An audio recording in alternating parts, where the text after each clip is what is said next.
Les thèmes du 22h ce soir, l'ONU durcit le ton contre l'Iran. Le Conseil de sécurité a adopté de nouvelles mesures visant à sanctionner le pays pour ses ambitions nucléaires. Mahmoud Ahmadinejad considère ces sanctions, je cite, bonnes pour la poubelle. Barack Obama ne ferme pas ce soir la porte du dialogue avec l'Iran.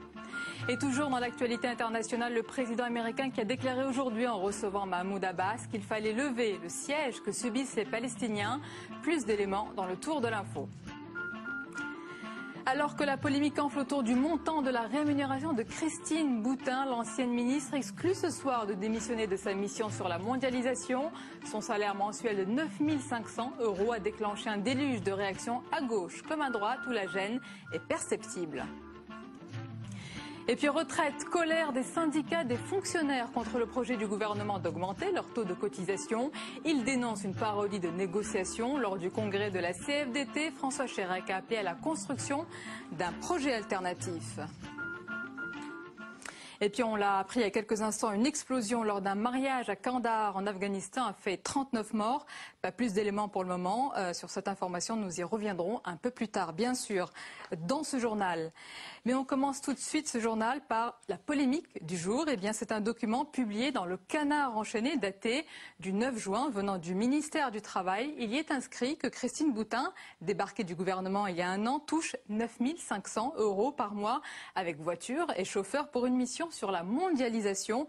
Une polémique qui tombe mal, bien sûr, pour le gouvernement et la majorité, lancée, vous le savez, depuis plusieurs semaines, dans un exercice délicat de pédagogie sur les efforts que devront accomplir les Français pour réduire les déficits publics ou réformer les retraites. Et les détails de cette affaire avec Thomas Raguet. Évincée du gouvernement il y a un an, Christine Boutin a depuis retrouvé du travail. En mission pour l'Elysée, elle étudie les conséquences sociales de la mondialisation en prévision de la présidence française du G20 en 2011 et dispose pour ce faire d'une équipe de 4 personnes et d'un salaire de 9 500 € par mois. Des moyens indispensables selon elle. Écoutez, si je n'avais pas eu de moyens, cette mission aurait été bidon, parce que c'est impossible, compte tenu de l'importance et du périmètre de travail qui est dans cette lettre de mission. Toute seule, je n'aurais absolument pas pu le faire, et là, ça aurait été vraiment une mission bidon. Mais moi, je n'aime pas les missions bidons, et je travaille vraiment à fond. Un salaire qui vient s'ajouter à ses retraites d'élus. Au total, Christine Boutin perçoit 18 000 € de revenus mensuels. Mais selon le Canard enchaîné, cette nouvelle mission lui aurait été confiée dans un but bien précis, l'empêcher de critiquer l'action du gouvernement. Christine Boutin s'offusque et contre-attaque. Je me suis opposée à la suppression des allocations familiales pour la suppression quand il y avait des absences à l'école. J'ai alerté sur la réforme des retraites de façon à ce que les femmes soient prises en compte dans le calcul de la retraite, puisque c'est elles qui mettent les enfants au monde et qui participent par les naissances des enfants au financement des seniors, des retraites des seniors. Ça fait 30 ans que je suis en politique, j'ai toujours affirmé ma différence et je n'ai pas l'intention aujourd'hui de l'abandonner. Et pour bien afficher son indépendance, la présidente du Parti chrétien-démocrate n'écarte pas la possibilité d'être candidate en 2012. Et ce soir, l'ancienne ministre du Logement a reçu le soutien du gouvernement par la voix de son porte-parole, Luc Châtel, qui estime, je cite, que c'est un travail et que tout travail correspond à une rémunération. Du côté de l'UMP, eh bien, les soutiens se font plus discrets. Les parlementaires préfèrent ironiser sur cette polémique, à l'instar de Lionel Lucas, qui estime que Christine Boutin coûte moins cher que si elle était restée ministre. Et puis à gauche, Pierre Moscovici se demande s'il s'agit d'un vrai travail ou d'un emploi fictif. Voilà la suite du 22h. Tout de suite, tout ce qui vous a échappé dans le reste de l'actualité. Bien sûr, c'est en images et comme tous les soirs, vers Pierre Bonte, Joseph.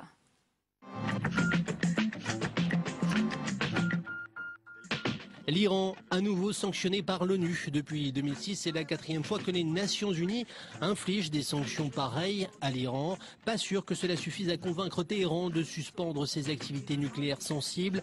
La résolution 1029 prévoit de renforcer l'embargo sur les armes, de limiter les investissements de l'Iran à l'étranger, notamment dans les mines d'uranium. Le texte a été rédigé par les États-Unis et soutenu par la France, l'Allemagne et la Grande-Bretagne. L'Iran n'a pas tardé à réagir. Le président Ahmadinejad a indiqué que ces nouvelles sanctions sont bonnes pour la poubelle. La rencontre était attendue une semaine après l'arraisonnement meurtrier de la flottille humanitaire à destination de Gaza. Le président américain recevait aujourd'hui le président de l'autorité palestinienne, Mahmoud Abbas. Obama qui a annoncé une aide de 400 millions d'euros à destination des Palestiniens qui vivent, selon ses propres mots, une situation intenable. Aujourd'hui, Israël a allégé le blocus de la bande de Gaza, mais l'État hébreu n'a toujours pas annoncé la mise en place d'une enquête sur l'attaque. Invité mais pas instrumentalisé, après 2 rencontres successives avec Nicolas Sarkozy le 22 avril puis mardi dernier, François Bayrou tenait à expliquer aujourd'hui sa démarche. Les 2 hommes ont parlé de la réforme des retraites à venir. Le leader centriste s'est dit prêt à soutenir le projet de réforme des retraites à 3 conditions, dont la prise en compte de la pénibilité. Mais il a surtout nié tout rapprochement avec le chef de l'État. Dans les jours qui viennent, on va avoir la nomination par le président de la République du président des chaînes de télévision et de public. Je considère que c'est inacceptable dans un pays démocratique, que c'est une régression. Un sou est un sou. Aujourd'hui, l'État a annoncé la vente de 1700 bâtiments lui appartenant. Au total, 500 000 mètres carrés vont être cédés sur 3 ans. Mais pas question de brader le patrimoine. Des ventes qui rapportent depuis 2005 3 milliards d'euros. Sur toutes les opérations, nous essaierons de valoriser au mieux ces éléments de patrimoine, c'est-à-dire qu'on ne va pas brader, on ne va pas vendre au creux d'une crise, on va vendre au moment où le marché de l'immobilier le permet. Et je préfère qu'on perde du temps plutôt que de brader ce patrimoine qui appartient aux Français. Lies Ebadj, dont la compagne voilée avait contesté une contravention pour avoir porté le niqab au volant, a été mis en examen aujourd'hui pour fraude aux aides sociales et travail dissimulé. Il aurait fait travailler illégalement des membres de sa famille dans ses boutiques. Le commerçant a été placé sous contrôle judiciaire avec interdiction de quitter le territoire. Ses compagnes et son épouse vont être convoquées par la justice pour escroquerie, a précisé le procureur du tribunal de Nantes.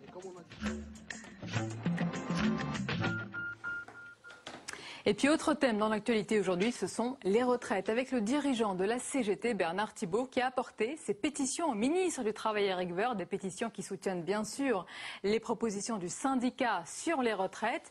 Il a accompagné Bernard Thibault à ce rendez-vous. Éric Aubin, c'est le négociateur de la CGT sur le dossier des retraites. Il est avec nous au téléphone. Bonsoir Éric Aubin. Bonsoir. Alors, vous êtes venu les bras chargés de pétitions pour le ministre, on l'a vu sur ces images. Et comment vous êtes reparti? Les mains vides ou alors vous avez obtenu des concessions?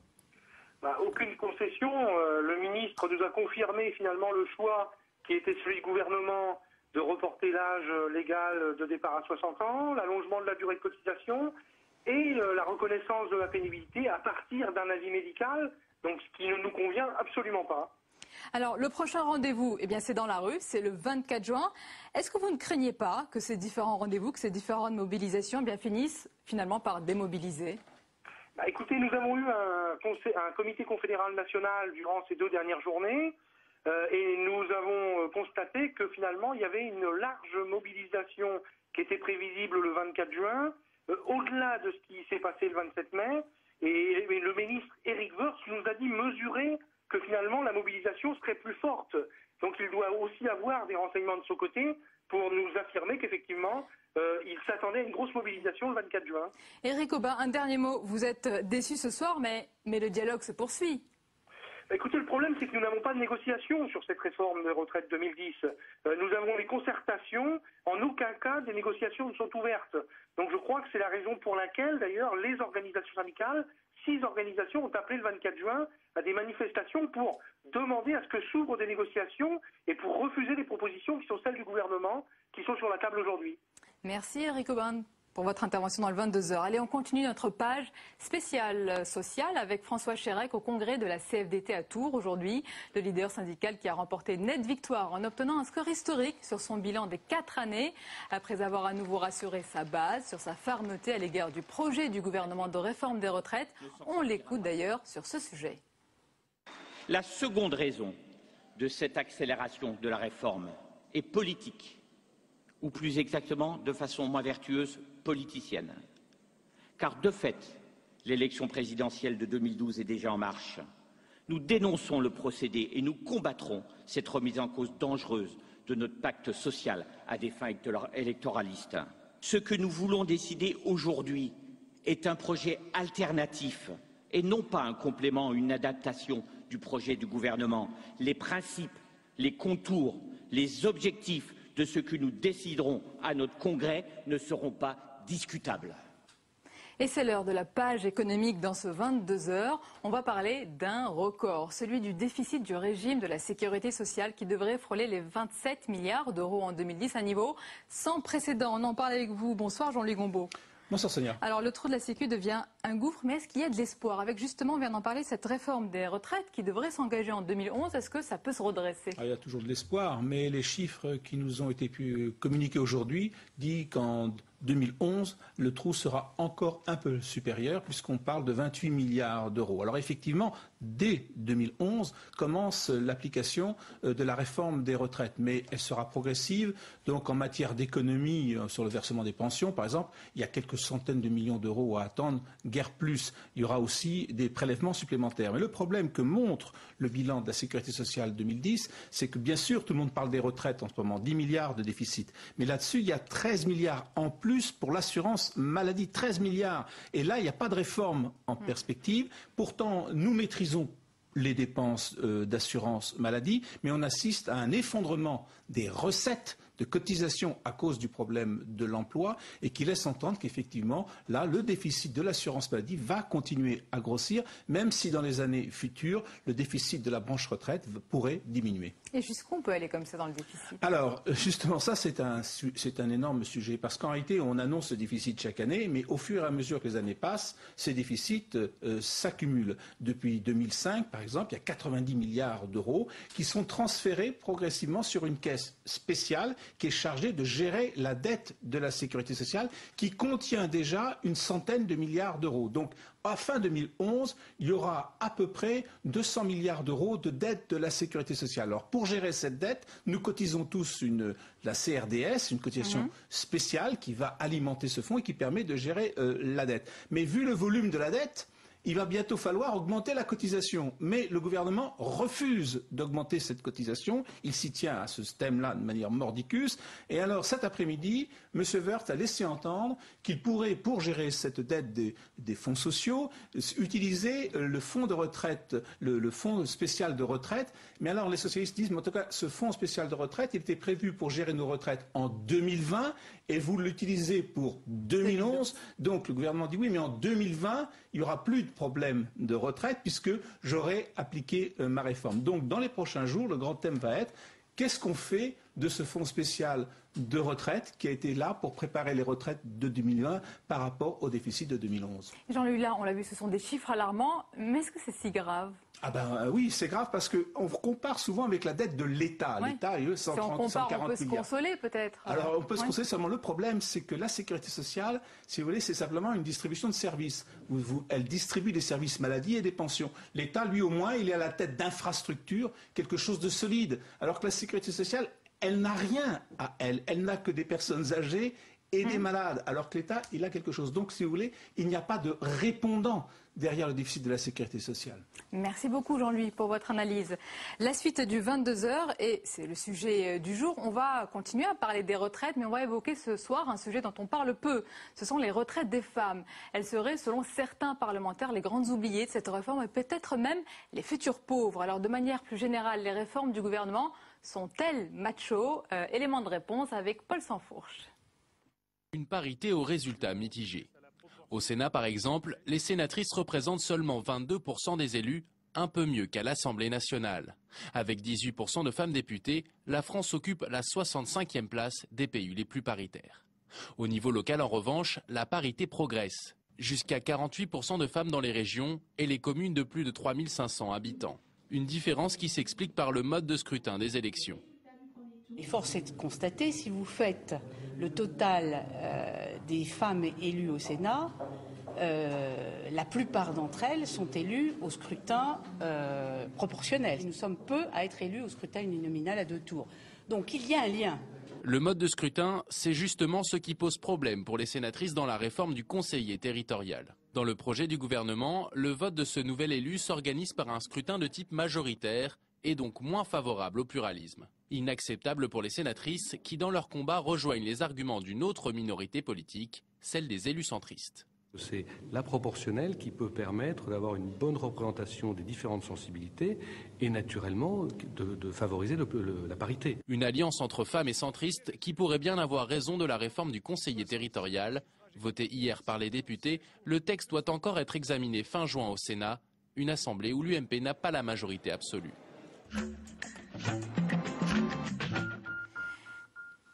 Pour parler des femmes, on aurait pu inviter des hommes, mais en tant que femmes et sénatrices, elles connaissent très bien le sujet. Vous allez le voir. Bienvenue Fabienne Keller, sénatrice UMP du Bas-Rhin, bonsoir. Et Michel André, bonsoir. Bonsoir. Sénatrice socialiste du Puy-de-Dôme et présidente de la délégation des femmes et aussi à l'égalité des chances entre hommes et femmes. Alors Fabienne Keller, on a entendu beaucoup de choses sur la réforme des retraites, mais pas encore qu'elle était macho.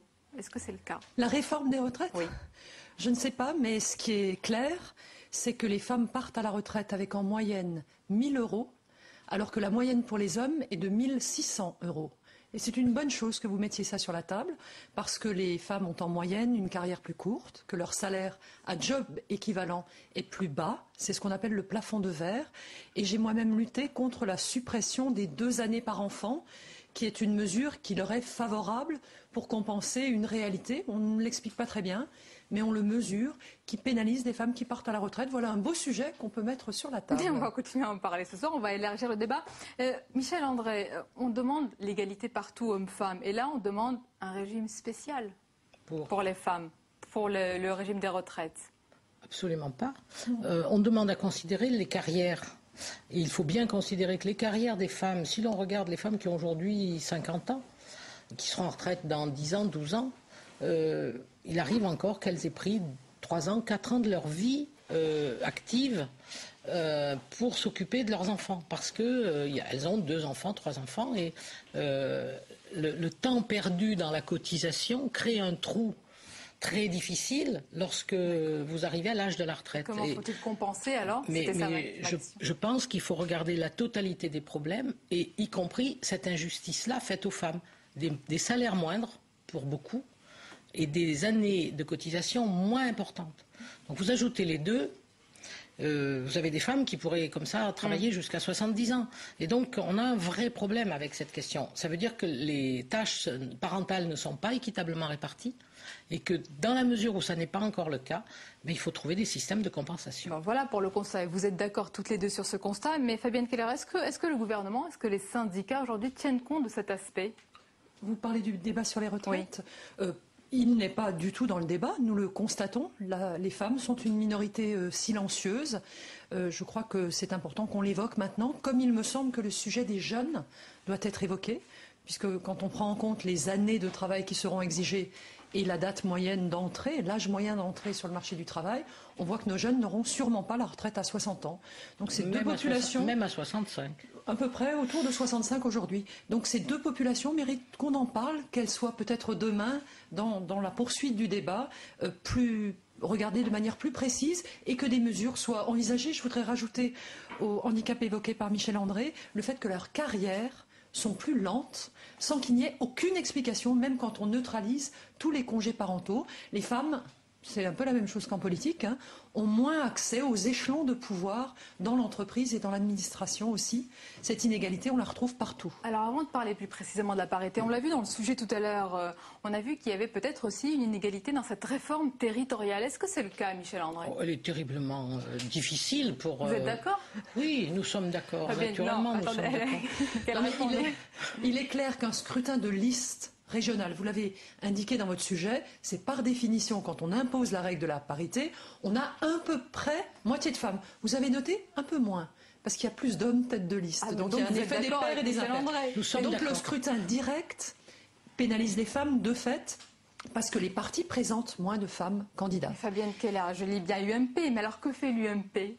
Pour l'instant, je dois dire qu'on est en attente de propositions et qu'on est un petit groupe de femmes sollicitant des mesures, à la fois parce que le vote, l'élection directe est puissante. On connaît son élu, il a un lien avec le terrain, on sait que c'est une bonne manière de représenter la nation, la population, et qu'elle se sent bien identifiée à un élu. Mais on sait aussi que ce système de vote uninominal désigne avant tout des hommes, donc il y a des mesures de pénalisation des partis qui aujourd'hui ne sont pas efficaces, d'où la proposition centriste intéressante de mettre une dose de proportionnel. Sur ce point, Michel André, vous êtes beaucoup battu justement. Mais je me suis beaucoup battu. Nous nous sommes beaucoup battus contre le mode de scrutin proposé, un tour avec un peu de proportionnel, toutes d'ailleurs, et beaucoup d'hommes et de femmes. Nous avons été entendus. Le problème, c'est qu'il y avait une solution qui n'était pas bonne et celle d'aujourd'hui est pire. Donc là maintenant, nous sommes très vite. C'est une marche arrière. D'ici le 28 juin, nous sommes au pied du mur. Et la délégation aux droits des femmes va faire des propositions, au moins une proposition, dont elle espère que les partis politiques l'entendront convenablement et qui pourraient peut-être faire une avancée.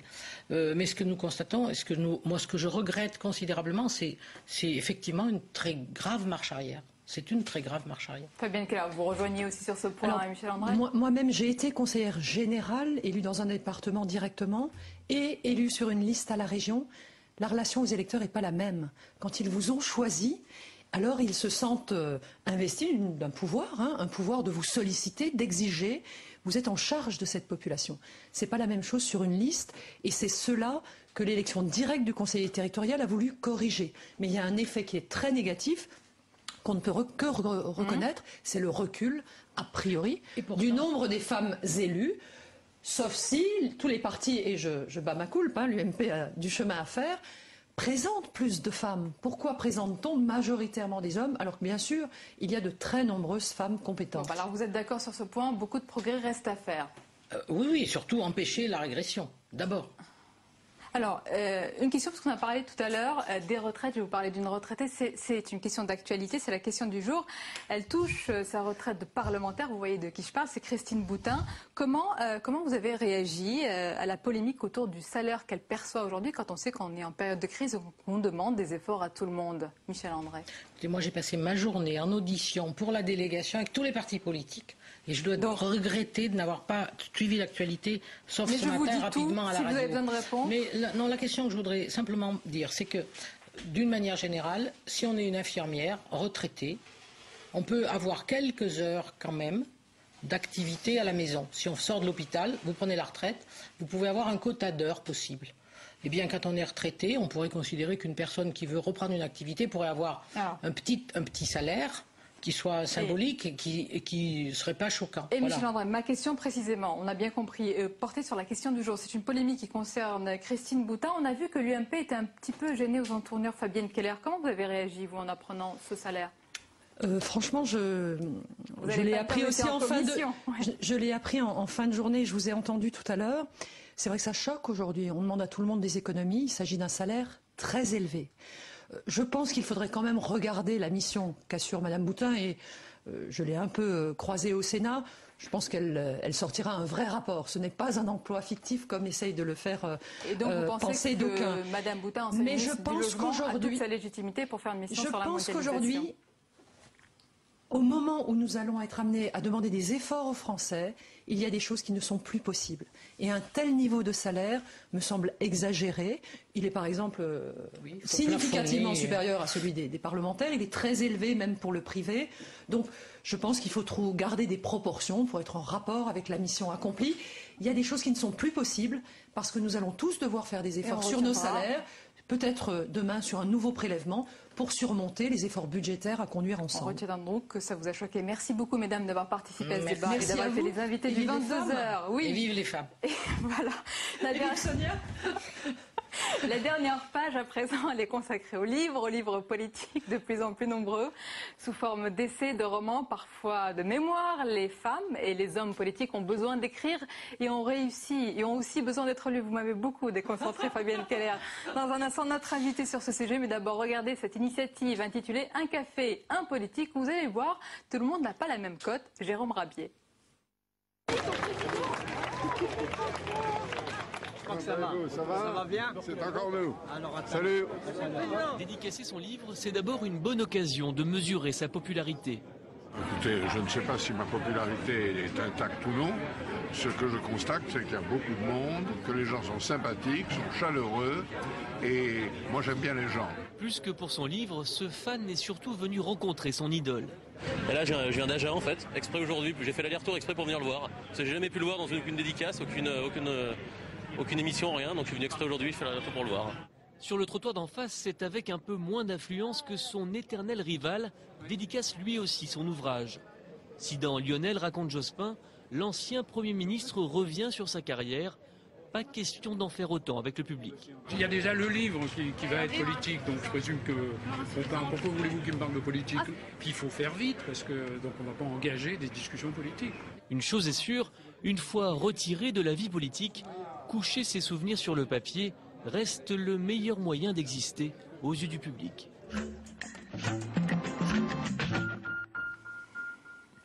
Notre invité Frédéric Lenchener, bonsoir, bienvenue Bonsoir. à vous. Vous êtes spécialiste de la communication politique. Alors, les politiques, les hommes et femmes politiques et les livres, c'est pas nouveau. On a connu les mémoires de Churchill, on a connu les mémoires de De Gaulle, plus récemment celles de Chirac. Mais est-ce qu'il y a de plus en plus de livres politiques aujourd'hui?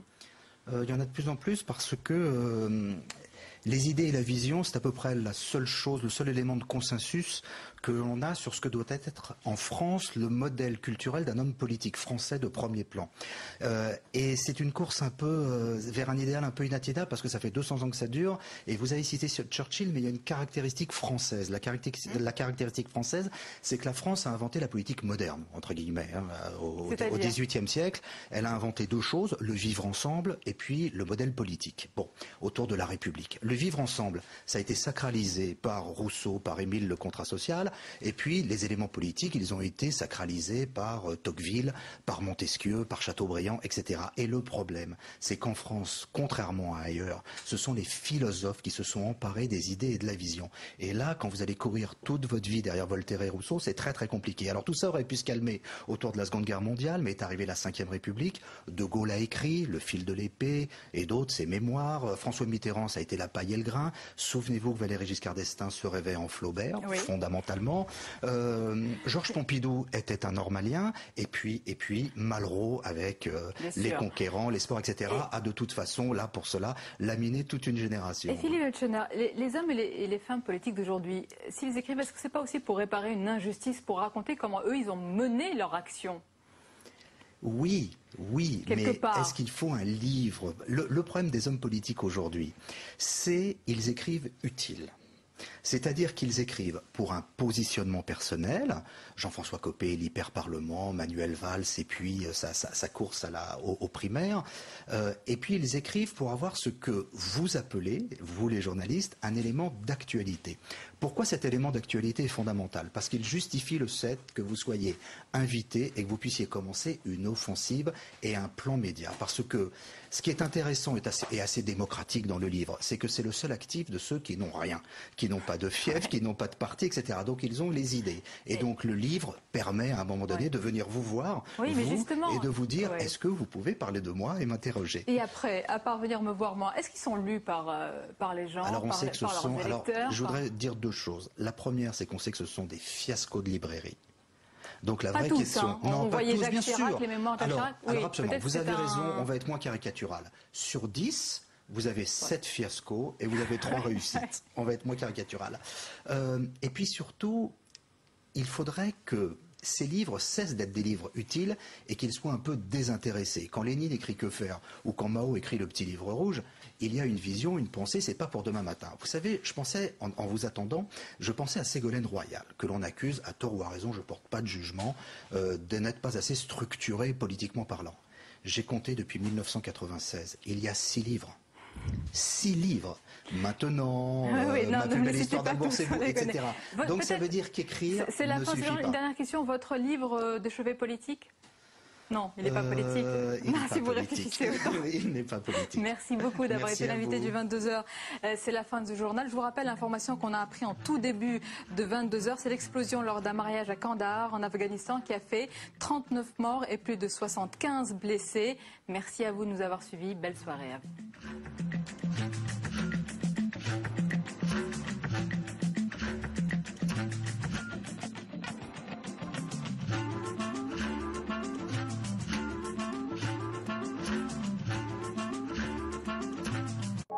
Comment se porte la société sud-africaine? Pour le savoir, le réalisateur Michel Pomarède a ausculté l'hôpital de Soweto, le plus grand du monde. The trauma unit itself can see upward of 100, 150, up to 200 patients on a 24-hour call. En marge de la Coupe du monde de football, ce documentaire nous fait découvrir une autre Afrique du Sud. If I was asked, have they built a hospital and built a staff complement that is truly representative of a reconciled South African population, then my answer is an absolute yes. Bara, l'hôpital de la réconciliation, de Michel Pomarède, un documentaire inédit, dimanche à 9h, suivi d'un débat animé par Élise Lucet.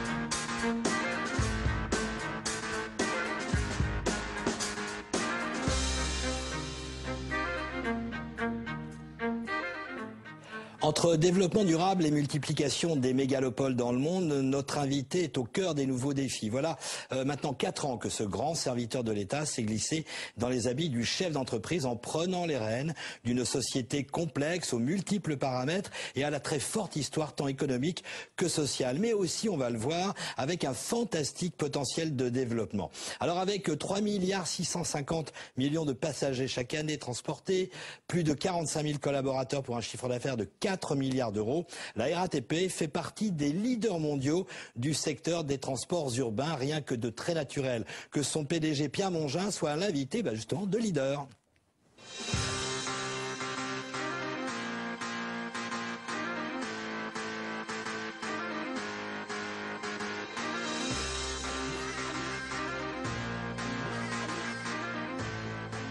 Pierre Mongin, est-ce que quand vous étiez directeur de cabinet du Premier ministre, d'un précédent Premier ministre, vous aviez une carte orange avant d'être à la RATP? Est-ce que vous preniez le métro ou... Je sais bien sûr que vous aviez une voiture, mais... Oui, bien sûr, j'ai pris très souvent le métro. Et puisqu'au fond, vous me demandez dans ma vie quelle était ma rencontre avec le métro, peut-être c'est ça aussi. Et moi, j'ai un souvenir très fort. Je suis marseillais, provincial. Et il y avait une tradition dans la famille, c'est que pour chaque enfant, à un moment, les parents nous faisaient découvrir Paris. Et donc, j'ai un souvenir très très vivant, à l'âge de 7 ans, de la découverte du métro de Paris. Pour moi, c'était probablement ce qui marquait le plus Paris. Alors, est-ce que ça a été compliqué de passer de haut fonctionnaire, vous décidiez, vous étiez même au cœur du pouvoir, à chef d'entreprise? Il y en a qui disent que c'est le même métier, d'autres qui disent qu'au contraire, ça n'a rien à voir. Alors, votre regard à vous? Une question difficile, parce que c'est une question finalement très, très intime que vous posez. Je pense que les métiers sont très différents. Les métiers sont très différents parce que quand on est un serviteur de la République, de l'État, ce qui a été le cas dans ma vie professionnelle, avec un choix déterminé de rentrer dans cette voie très jeune, eh bien, on est finalement toujours dans une position